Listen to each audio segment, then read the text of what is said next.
Our senior drum majors will now introduce our keynote speaker, Mr. Ron Parsons. Please welcome Josh Allen, Megan Moralia, and Sam Pelletier to the stage.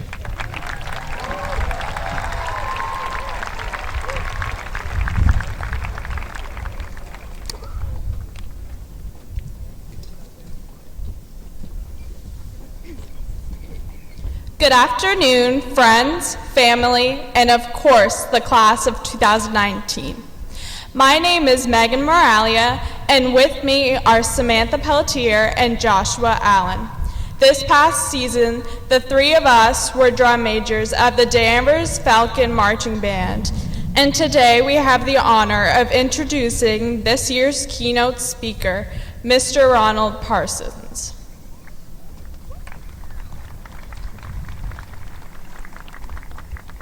Mr. Parsons grew up locally in Saugus, graduating from Saugus High School. From there, he went on to obtain both his undergraduate and master's degrees from UMass Lowell. In 1986, he accepted his job at the Danvers Public Schools, where he had now taught for 33 years. He has led the band globally, from presidential inaugurations to the 3 Rose Bowls to the Pearl Harbor Memorial. Our class represents just 18 of the hundreds of lives touched by Mr. Parsons. Mr. Parsons is a candid, trusted, and dedicated teacher. He is well respected by the students, parents, faculty, and administration. Mr. Parsons has always instilled in his students that the Danvers High School Band has a tradition of excellence. But a band is only as excellent as its leader. Though today is Mr. Parsons' last day leading the band, his legacy in Danvers will live on forever. It is at this time that I would like to introduce Mr. Ronald Parsons.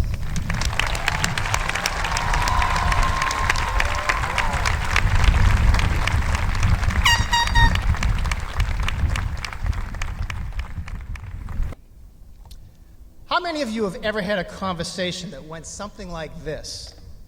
Your parents says something, then you say something. Then they say something, then you say something. And as the conversation gets louder and louder, finally your parent says, "You better change your attitude." Can anybody here relate to a conversation like that?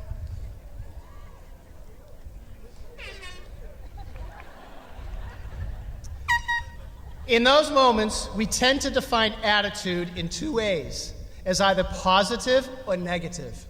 Today, I'm going to ask you to consider attitude in 2 different ways. Today, seniors, we have a few things in common. We have both reached a major milestone in our lives, graduation for you and retirement for me. We have both spent most of our lives here in Danvers in school. Tomorrow, a new chapter begins for us. As this day has been rapidly approaching, I have had many reflective thoughts. I have thought of all the successes and wonderful opportunities I have had through my career. But most of my thoughts have been of the people I have met along the way. I have found myself being grateful for the students I have taught and mentored, the colleagues I have worked with, the love and support of my family, the mentors I've had along the way, and on the list goes. I have come to realize in a new way that all of my successes and accomplishments are not just the result of my hard work, but the result of all the people who have taught me, worked with me, mentored, and encouraged me, and all those who have touched my life along the way. Any success you experience will be undeniably linked to the people who have been influential and integral in your life. Every truly successful person is a grateful person. It is vital that you know how and when to express gratitude to them and for them. What does it mean to have an attitude of gratitude? It's a mindset that is positive, deliberate, and focused. It's a way of approaching every day, relating to every person, and dealing with every situation. Every day is a new opportunity. In fact, Every moment is an opportunity to be grateful. William Ward wrote, "God gave you a gift of 86,400 seconds today. Have you used one to say thank you?" It is a reminder that gratitude is an intentional act on our part. It's something we choose to do consciously and purposefully. You've traveled life's road for the better part of 2 decades, and you have untold miles yet to go. How did you get to where you are today?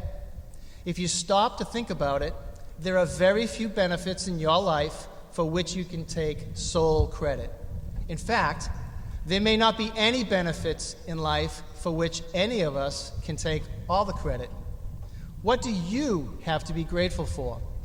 If you were to write a lifetime thank you list, what would it include? Be thankful for the people in your life. From day one, your life has been filled with people. They have given you their time, their instruction, their interest, and their love. Your family has enfolded you with care and concern, day after day, meeting your needs. Your teachers have given you knowledge and guided you into new worlds of understanding. Your coaches, directors, advisors, and mentors have invested themselves in you, believing that their efforts will someday pay great dividends as you succeed. Be thankful for the people who have shaped your life and those who will continue to influence you. Choose to be grateful, and you will enrich your heart and expand your appreciation for life's benefits and life's blessings. An attitude is more than just a feeling. It's a way of living and thinking. Don't let a day pass without saying thank you to at least one person. Live with an attitude of gratitude. I have a question. How many of you have ever had something happen in your life that if you had a choice, it would not have happened to you? In 2012, the Saturday before Father's Day, I was working on my house. I went up a ladder to get on my roof, and as I stepped off the ladder onto the roof, the ladder collapsed, and I went crashing down 12 feet to the pavement. In a split second, my life changed. I spent the next month in a hospital, the following 4 months in a wheelchair, and 4 more months in a walker. It was not one of my mountaintop moments in life. So why am I telling you this at graduation?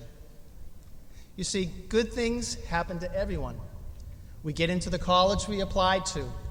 We get the job we interviewed for. We make the team we tried out for. When things are going well and we are successful, we handle things really well. But there are times when something will happen that if we had a choice, it would not have happened to us. What I have learned is that often these are defining moments in our lives. I remember when I was brought to the rehab hospital, my roommate asked me what happened. I told him my story, and I'll never forget his reply. He said, "Well, Ron, it's always better to be looking at the blades of the grass than it is at the roots." What happens to us is called life, and we can't always choose and control it. How we choose to react to what happens is our attitude, and we can always control that. I chose to be determined. It wasn't always easy, and I was not always positive, but I remained determined. And when I had those moments where it was really hard, I would ask my physical therapist, "Do I have to do this today?" And they would reply with a word of encouragement, something like this: "Only if you want to walk again." They were determined too. Our attitude is a very powerful tool. When you face a problem or deal with a challenging or disappointing situation, determination can make all the difference. When you are filled with determination, it forces out thoughts of defeat. General Dwight D. Eisenhower, who was once the Supreme Commander of Allied forces in World War II and later served as President of the United States, said, "What counts is not necessarily the size of the dog in the fight, but the size of the fight in the dog." Through the years, each week, I would share with the band a Parsons point to ponder. Today, I share with you my final Parsons point to ponder, and it's this. It doesn't matter how many times you fall down, no pun intended. It matters how many times you get up. If you fall 7 times, that's okay. Just make sure you get up 8 times. In the 1800s, a man named Louis Pasteur perfected a process of purifying milk called pasteurization. It took Pasteur thousands of failed experiments before he finally succeeded. He refused to give up. He wrote to a friend, "Let me tell you the secret that has led me to my goal. My strength lies solely in my determination." An attitude of determination is a very powerful tool. Today, class of 2019, we celebrate our accomplishments achieving this milestone in our lives. Tomorrow, we close the chapter of Danvers High School and begin our next chapter with new opportunities and experiences that lie ahead. Let's move forward together with an attitude of gratitude for what we have accomplished and where we have been, and an attitude of determination for what we will accomplish and where we will go. Thank you and congratulations.